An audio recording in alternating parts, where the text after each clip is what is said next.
Bueno, vamos a continuar con las clases de álgebra y geometría 1. Como, como sabrán, por razones obvias no estamos pudiendo ir a la facultad a dar las clases, así que en la cátedra estuvimos pensando bastante cómo seguir. Y bueno, por ahora la idea es que tengan material para estudiar las teorías, entonces vamos a tratar de ir subiendo videos con clases teóricas. En este caso la unidad de lógica va a ser medio una prueba para ver si realmente sirve. Digamos, tampoco no es tan sencillo hacerlo porque obviamente no estamos acostumbrados a dar clases así, ni tenemos qué sé yo, equipos, digamos, para hacerlo profesionalmente, digamos, pero bueno, vamos a tratar de, dentro de todo, que las clases se puedan entender, que se pueda escuchar bien, que se pueda ver bien, y bueno, la idea es que las traten de seguir acá, ¿sí? La idea de estas clases de lógica es seguir el libro de Grimaldi, que está subido, ahí les dejamos el capítulo de lógica, está en comunidades, no son todas las secciones las que vemos en el programa, pero eh, bueno, está todo el capítulo ahí, digamos, con los ejercicios. Las secciones que vamos a cubrir creo que son la uno, la 2 y la 4, si no me equivoco. Pero bueno, después ustedes lo pueden chequear y lo van viendo ahí. Yo voy a tratar de no despegarme mucho del libro para que, bueno, como ya supongo que algo estuvieron leyendo, eh, no sé, podamos reforzar un poco eso que estuvieron aprendiendo. ¿Sí? Entonces, vamos a ver. Entonces, en este capítulo de lógica, digamos, el concepto fundamental que vamos a estudiar son las llamadas proposiciones. ¿Sí? Esta es la lógica proposicional. ¿Sí? Bueno, ¿qué son las proposiciones? Son oraciones que tienen un valor de verdad, ¿sí? Un único valor de verdad. O sea, son oraciones de las cuales uno puede decir si son verdaderas o falsas, ¿sí? No, ninguna proposición puede ser verdadera o falsa a la vez, ¿sí? Entonces, el valor de verdad, de verdadero, ¿sí?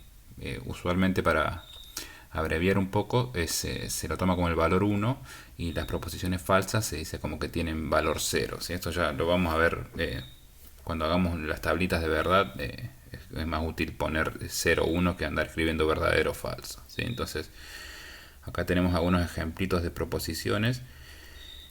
Las dos primeras serían como en el lenguaje coloquial, ¿sí? Por ejemplo, si digo que hoy es lunes, eso es algo que es una proposición, eso es verdadero o es falso, ¿sí? No todos los días es verdadero, pero en el momento en el que uno enuncia esa oración, tiene un valor de verdad, ¿sí?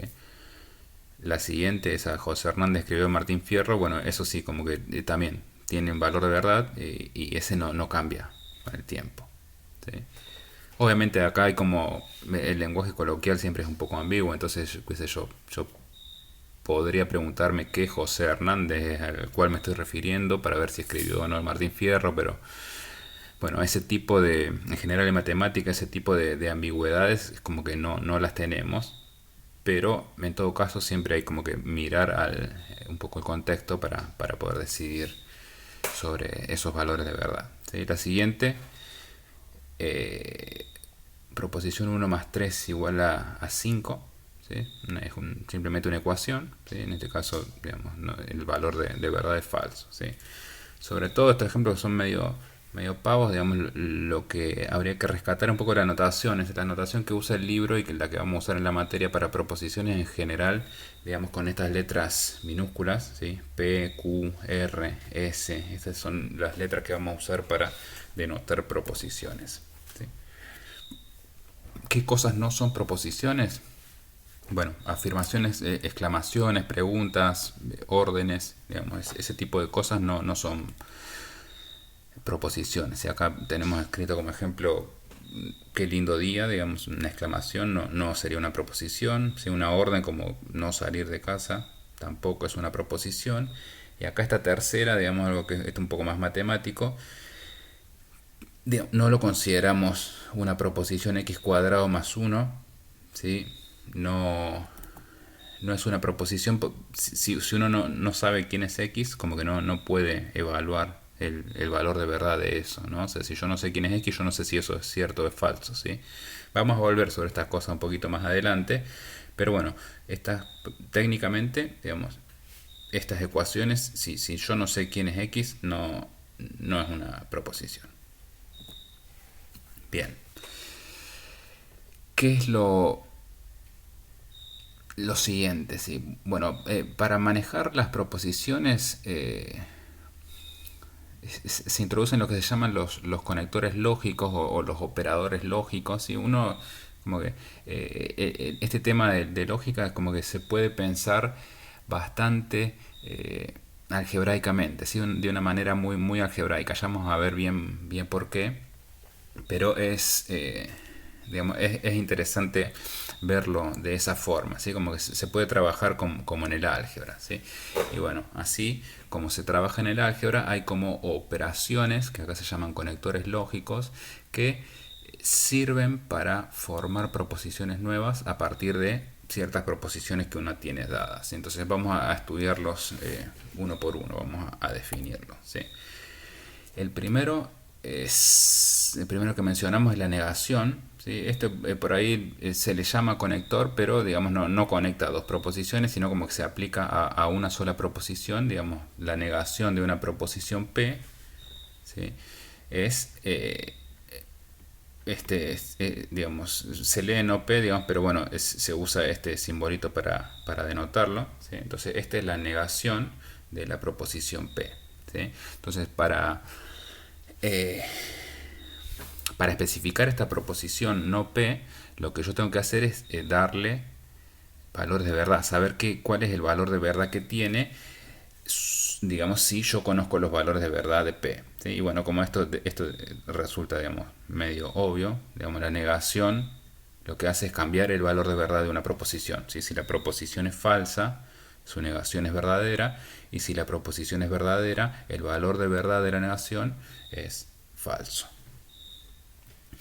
Bien, siguiente conector lógico, ¿sí?, que mencionamos acá es la conjunción, ¿sí? La conjunción aplica a dos proposiciones, ¿sí? Acá tenemos a las proposiciones P o Q, la conjunción de P y Q, ¿sí? Justamente se lee así, P y Q, ¿sí? Se usa este simbolito como una cuñita para arriba, ¿sí?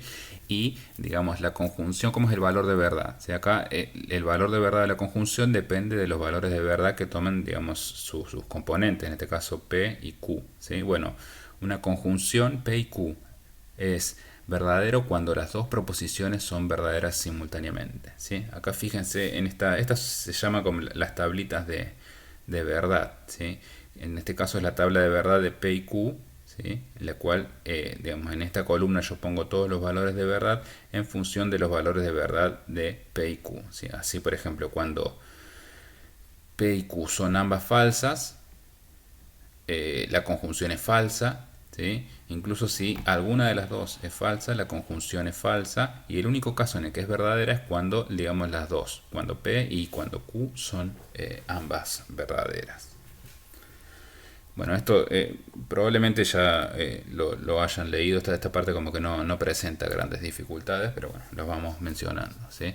Siguiente operador es la disyunción, ¿sí? O el O, ¿sí? La disyunción entre dos proposiciones es, digamos, entre dos proposiciones P y Q, es lo que se llama P o Q, ¿sí? Fíjense, el simbolito que se usa es como una cuña, pero para abajo, ¿sí?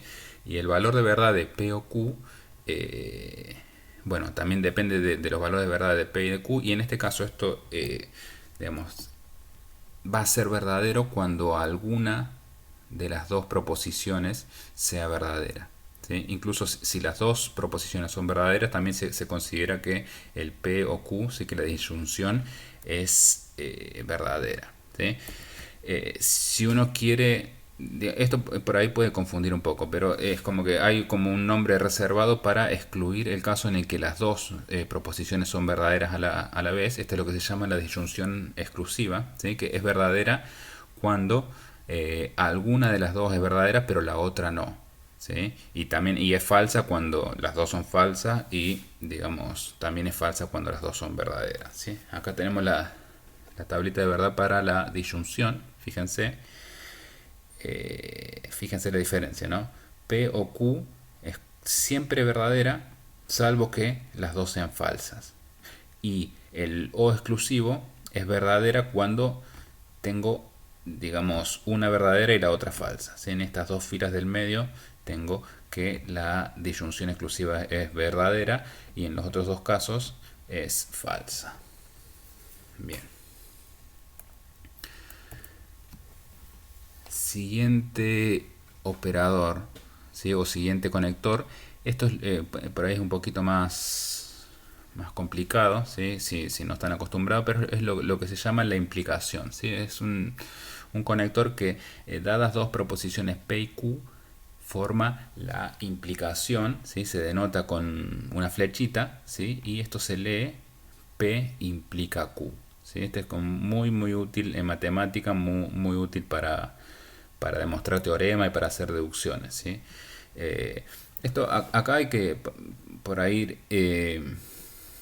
ir adquiriendo terminología, ¿no? Esto en los libros de texto no siempre se escribe con flechas, hay diferentes formas de referirse a la implicación, ¿sí? La muy común es si P, entonces Q, ¿sí? Otra es que P es condición suficiente para Q o que Q es condición necesaria para P, ¿sí? Bueno, eso puede aparecer de muchas formas en la literatura, hasta incluso no son las únicas de mencionarla, pero son como las más comunes, ¿sí? Bueno, ¿cómo son los valores de verdad para la implicación? ¿Sí? Esta es la tablita de acá, lo pueden ver, pero digamos, ¿cuál sería la característica de la implicación? ¿Sí? La implicación es verdadera en tres casos y en uno falso, ¿sí? Parecido a lo que pasaba con la disyunción. ¿Sí? El único caso en el que la implicación es falsa es cuando la implicación P implica Q es falsa, cuando P es verdadero y Q es falso. ¿Sí? En la implicación P se suele llamar hipótesis y Q la conclusión. ¿Sí? Entonces, si esto lo tratamos de decir en palabras, lo que tenemos es que uno no puede sacar una conclusión falsa a partir de una hipótesis verdadera. ¿Sí? Que eso es lo que hace fuerte la matemática. O sea, en matemática uno no puede tener, si uno razona bien, ¿sí? No puede llegar a conclusiones falsas, ¿sí? No se puede equivocar, ¿sí? Siempre siguiendo las reglas lógicas, que son las que estamos estudiando en este capítulo. ¿Sí? Entonces, esto muy importante. Si no queda claro, deberían volver a pensar un poquito bien sobre esto, ¿sí? Ver los ejemplos, porque esto tiene que quedar, es uno de los conceptos más importantes que estamos introduciendo. Bien, un conector relacionado, ¿sí? Eh, es lo que se llama el bicondicional, ¿sí? También se forma con dos proposiciones. El bicondicional se denota, es algo distinto, ¿no? Como se puede ver en la tabla, se denota con una flechita que va para los dos lados, ¿sí? Entre las dos proposiciones, ¿sí? Y se lee P si y solo si Q, ¿sí? A veces se puede escribir de forma abreviada, así con un si con dos i, ¿sí? O en inglés con un if con dos f's. ¿Sí? Otra manera de decirlo es que P es condición necesaria y suficiente para Q. ¿Sí? Ya vamos a, a ver en un rato, digamos, cuál es la relación que hay entre el bicondicional y la implicación en los otros operadores, pero esto, bueno, acá esto ya lo sugiere, ¿no? Como que necesaria y suficiente, es como que hay dos implicaciones ahí dando vuelta que tienen que pasar a la vez, ¿sí? Bueno, ¿cuándo es verdadero y cuándo es falso el bicondicional? Bueno, esencialmente P y Q tienen que tener el mismo valor de verdad las dos para que el bicondicional sea verdadero, ¿sí? O sea, si P es falsa y Q es falsa, el bicondicional es verdadero. También si P es verdadera y Q es verdadera. Pero si una es verdadera y la otra falsa, el bicondicional es falso. A ver, acá tenemos un ejemplo escrito así medio, Es un ejemplo, digamos, matemático, pero escrito en palabras. Digamos, esto no, como no llega a ser coloquial, pero, por ejemplo, la proposición, la primera, si uno más uno es igual a 3, entonces 2 más 3 es igual a 7, es verdadera. ¿Sí? Fíjense que acá tanto, digamos, la hipótesis como la conclusión son falsas. Pero bueno, una hipótesis falsa como que implica cualquier cosa.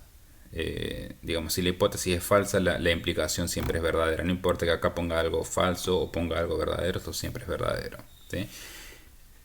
Y acá, bueno, acá tengo como un pequeño errorcito. ¿Sí? Porque acá tenemos la proposición uno más uno igual a 3 y solo si 2 más 3 igual a 7. En este caso, esto está escrito que es falso, pero es verdadero. ¿Sí? Fíjense acá en la tablita, es verdadero porque si bien tengo dos proposiciones falsas para hacer el bicondicional, digamos, justamente como tengo las dos proposiciones, las dos son falsas, tienen el mismo valor de verdad, el bicondicional es verdadero. ¿Sí? Si yo pusiera acá, por ejemplo, si yo tuviera que corregir esto, pongo uno más uno igual a 2 si solo si 2 más 3 igual a 7, ahí sí el bicondicional sería falso. Bien, proposiciones primitivas. ¿Qué son las proposiciones primitivas? Son las proposiciones que no se pueden descomponer, ¿sí?, en proposiciones más sencillas. Digamos, descomponer se entiende que usando los conectores lógicos que definimos hasta ahora. ¿Sí? Eh, Esas son las proposiciones primitivas. Y acá tenemos unos ejemplitos medio en lenguaje coloquial. ¿Sí? Tenemos tres proposiciones. Una dice Felipe saldrá a dar un paseo. La otra dice que la luna está brillando. Y la tercera que está nevando. ¿Sí? Estas proposiciones son primitivas porque, digamos, no son negaciones de ninguna otra proposición, no son conjunciones, disyunciones, no son ni bicondicionales, ni tampoco implicaciones. ¿Sí? Pero bueno, uno puede, digamos, a partir de estas proposiciones primitivas formar proposiciones, digamos, más elaboradas, proposiciones compuestas. ¿Sí? En este caso tenemos la implicación, ¿sí?, entre lo que sería la conjunción de T con la negación de U. ¿Sí? Tenemos la implicación entre eso y la primera proposición. ¿Sí? A ver si no me equivoqué al escribirlo. Esto se leería así en lenguaje coloquial. Digamos, si la luna está brillando, que esto es T, y no está nevando, ¿sí?, esto es U, bueno, entonces Felipe saldrá a dar un paseo. ¿Sí? Lo cual, digamos, tiene sentido. Bien. Otro ejemplito, digamos, parecido, pero acá hay como un pequeño detalle para observar, que esto sería la implicación T implica, no U implica S. ¿Sí? Entonces, ¿esto cómo se lee? Esto se lee, si la luna está brillando, entonces, si no está nevando, Felipe saldrá a dar un paseo. ¿Sí? Esto, digamos, esto por ahí cuesta como un poquito darse cuenta o puede presentar alguna dificultad. ¿Sí? Lo que se dice acá es que el operador de negación tiene precedencia sobre la implicación. ¿Sí? O sea que es efectivamente como lo escribimos acá arriba. O sea, no U implica S, significa que la negación de U implica S. Y no significa que esto es la negación de U implica S. ¿Sí? ¿Se entiende? Esta digamos, es bastante estándar, digamos, que el operador de negación como que tiene precedencia sobre todos los demás operadores. Pero bueno, definimos varios y se puede prestar a confusión, ¿sí? Sobre todo porque no hay como un acuerdo unánime, ¿sí?, de qué operadores preceden a los otros. ¿Sí? En general, acá si uno se mete en Wikipedia, encuentra esto, y esto es lo que en general se acuerda. Así que el operador, digamos, que tiene precedencia por sobre todos los demás es la negación. ¿Sí? Y después siguen la conjunción, disyunción, la implicación y el bicondicional. Pero, digamos, esto como que no es estándar, es lo más común, pero no siempre se usa esta convención, ¿sí? Entonces hay que estar como un poquito atento. Esto sobre todo es como muy útil, eh, digamos, cuando uno usa estos conectores lógicos en algún lenguaje de programación, ¿sí? Si uno tiene estas reglas, este orden de precedencia, como que se ahorra de escribir muchos paréntesis, ¿sí? Y es como mucho más claro, digamos, es mucho más fácil de leer, digamos, si uno no tiene que andar leyendo un montón de paréntesis por ahí. Pero bueno, eso como que depende un poco de qué lenguaje se esté usando, digamos, ante la duda en esta materia, digamos, si no está claro, mejor usar paréntesis para evitar las ambigüedades.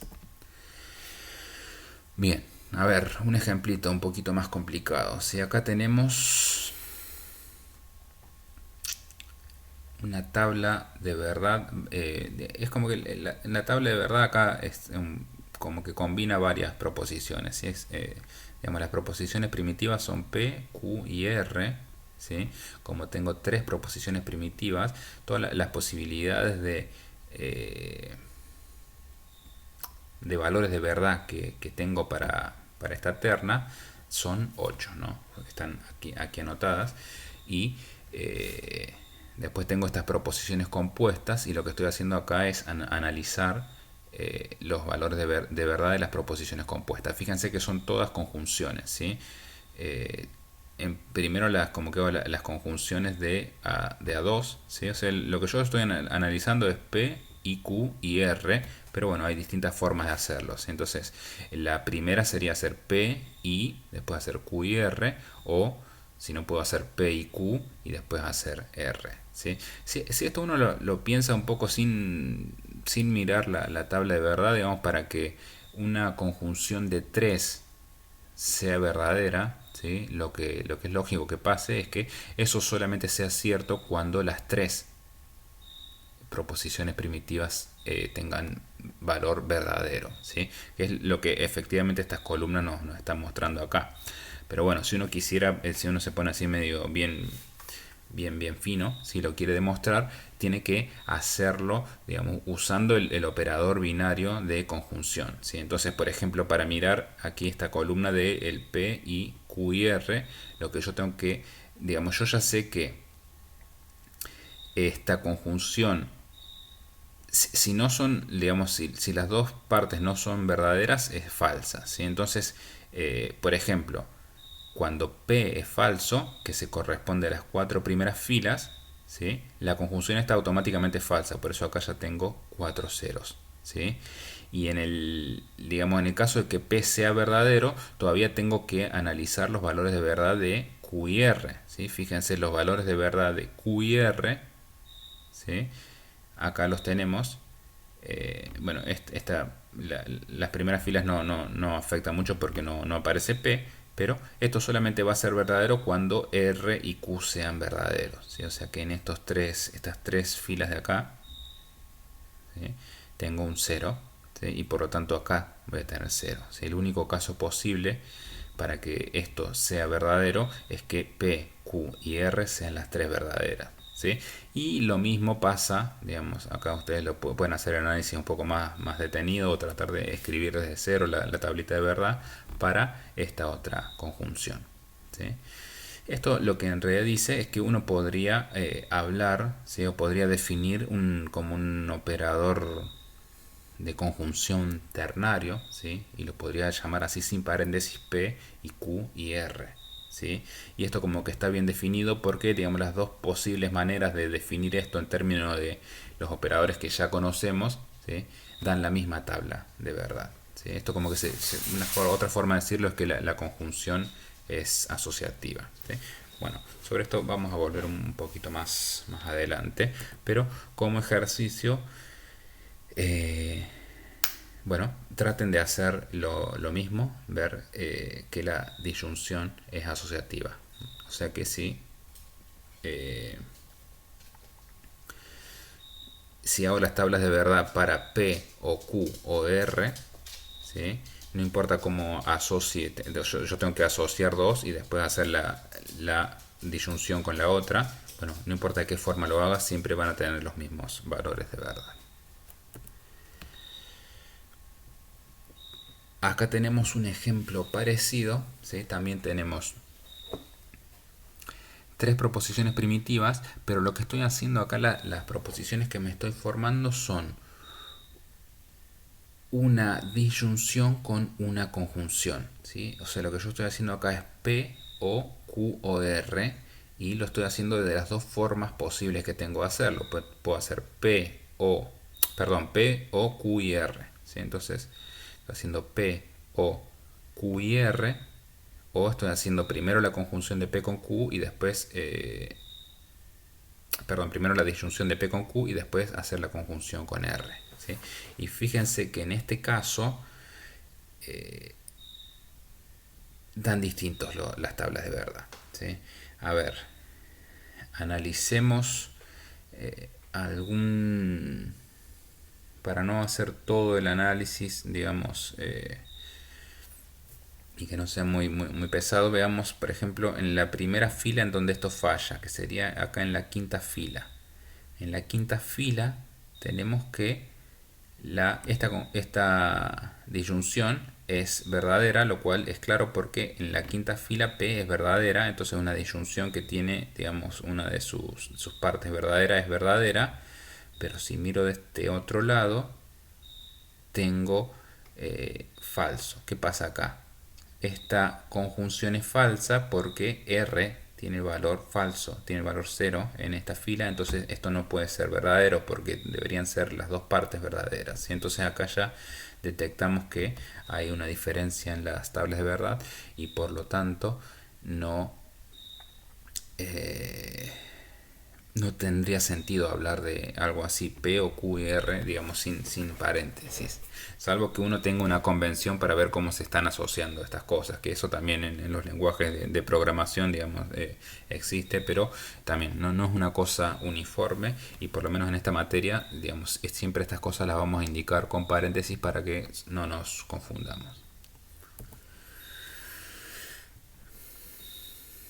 Bien, otro ejemplito. A ver, este un poquito tiene una particularidad que, fíjense, acá en la columna, la cuarta y la sexta columna, fíjense, estas tablas de verdad tienen todos el mismo valor, ¿sí? Fíjense, acá tenemos, por ejemplo, la implicación P implica P o Q, ¿sí? Bueno, sucede que esto es siempre verdadero, ¿sí? Fíjense, es, digamos, uno puede hacerlo medio por definición, ¿sí? O recordando cómo funcionaba la implicación, ¿sí? O sea, la implicación era siempre verdadera salvo que la hipótesis fuera falsa y la conclusión eh, fuera verdadera, ¿sí? Pero en este caso, digamos, cuando no, perdón, lo dije al revés. Salvo que la hipótesis sea verdadera y la conclusión falsa, ¿sí? A veces se me mezcla, pero la forma, traten de, si se confunden como yo me acabo de confundir, piénsenlo, o sea, como que no se puede concluir nada falso a partir de algo verdadero, ¿sí? Pero acá la particularidad es que, digamos, cuando yo tengo que P es verdadero, la conclusión P o Q automáticamente es verdadera, ¿sí? Porque P verdadero hace que P o Q sea verdadero, o sea que nunca tengo falso acá, ¿sí? Con P verdadero. Por eso tengo todos unos acá, ¿sí? En los primeros con hipótesis falsa, digamos, la implicación es verdadera, ¿sí? Y con hipótesis verdadera, esta conclusión particular que tengo acá siempre es verdadera, ¿sí? Bueno, y acá en la última fila este ejemplo es como que está un poco exagerado, pero tengo lo que estoy analizando acá es P y no P y Q, ¿sí? Digamos, Q acá es un poco irrelevante porque si yo ya tengo P y no P, la negación de P, digamos, esta esta conjunción nunca puede ser verdadera, ¿sí? Porque no, estas dos partes no pueden tener el mismo valor de verdad simultáneamente, porque la negación cambia el valor de verdad, ¿sí? Entonces, si P es verdadera, la negación de P automáticamente es falsa, o si P es falsa, la negación de P es automáticamente verdadera. O sea que esto, digamos, yo necesito para poder poner un 1 acá, necesito que estos tres términos tengan el mismo valor, sean verdaderos, y nunca me va a pasar eso, ¿sí? Bueno, este tipo de fenómenos tiene como un nombre, ¿sí? Entonces, digamos, las proposiciones que tienen, digamos, como que son las proposiciones compuestas que son verdaderas para cualquier asignación de sus proposiciones primitivas, las proposiciones primitivas que las forman. Esto es lo que se llama tautologías, ¿sí?